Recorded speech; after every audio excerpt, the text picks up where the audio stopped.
Okay, now that you understand how Illustrator lines can be converted into objects in Maya, let's do a little hyperspeed on that. Let's say you want to create a room, and I'll just name this one room.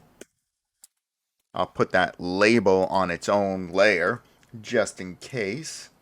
Don't want it to accidentally import, so Command Shift V to paste it back into its own place.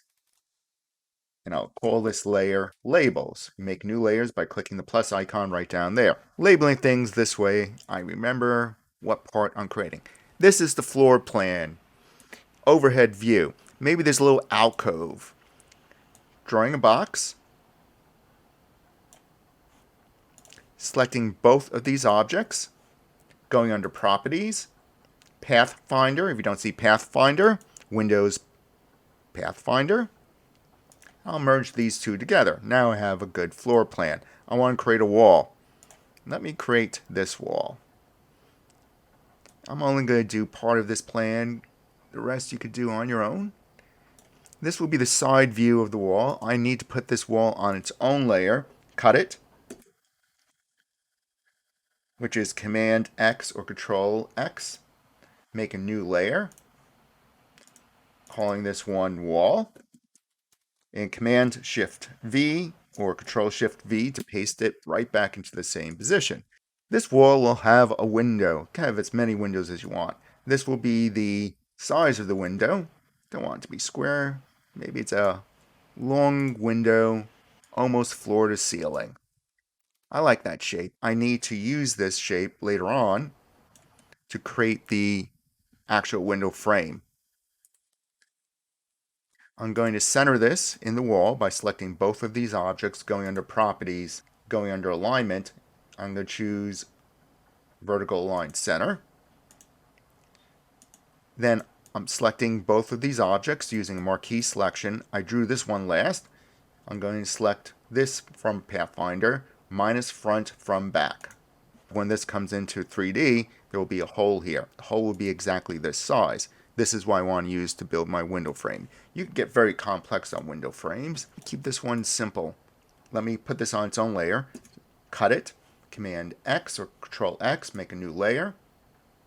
Plus, I'll call it window frame.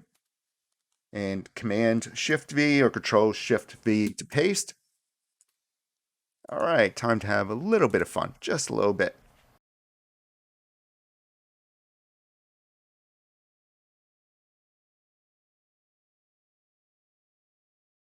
I'm going to give this a color, only so you can see the next part, which is removing this from the background. And if these had color as well, it'd be easier to see. Make it blue, representing glass. Next, I'm going to select all these windows. I think I got them all. If not, I could just do a big marquee selection and then shift click on the outside one just to make sure I got all the inside parts.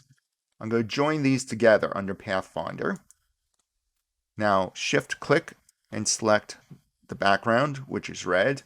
And you could do a big marquee selection if you wanted also. And then select minus front from back. Now we have the holes knocked into our window frame. I'm just going to move this over here. One more step. That's create the moldings that go around. I'm just going to line these two up. Lining up the wall with the background. And I should really do that on the direct select level because I didn't pay a little more attention earlier on. So now I have to nudge things over to align. Click the arrow on the keyboard to nudge over those anchor points to align it with the floor plan. All right, last part, molding. And that will be running along the baseboard or the ceiling, your choice. I'm just doing this one as an example. Before I do this, I'll use the pen tool and roll over the path and click out a point on the path. Switching back to the direct select tool. I've used the artboard tool, just get rid of that extra space in the document, turning off all my layers, and I don't need the label layer. So I'm just going to leave that one off.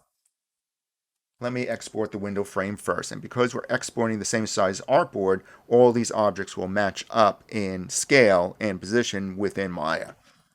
File, save as, choose SVG, give a good name, and this is the window. I'm selecting SVG 1.1 and click OK. Turn off that layer. Go turn on the wall layer. File, save as, wall. OK. Let me do the trim. File, save as, trim. OK.